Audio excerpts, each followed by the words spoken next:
Risk ہے، کبھی بھی کچھ بھی ہو سکتا ہے۔ اگر ذرا سی خطا ہو گئی، آدھے انچ سے بھی نشانہ خطا ہو گیا تو وہ آدمی آپ سمیت اس پوری عمارت کے پرخچے اڑا دے گا۔ ایک جوان نے فکر مندی سے کہا، فکر مت کرو جوان، میرے جیسا ہر جوان اپنی زندگی میں اسی لمحے، اسی پل کا پل پل انتظار کرتا ہے جب معلوم ہو کہ اپنے اور شہادت کے درمیان بس اسی 1 انچ کا فاصلہ باقی ہے۔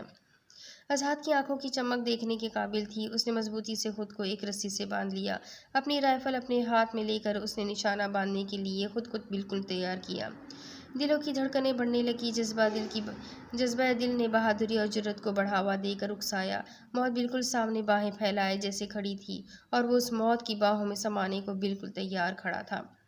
اوکے عزیز و وطن، جسٹ ڈو اٹ، اذہان دبے دبے پرجوش لہجے میں بولا اور رسی کے ذریعے اس مین ہال میں لمحے میں کود جاتا۔ جب اذہان سر، ایک جوان نے اس کے کندھے پر ہاتھ رکھا اور خاموشی سے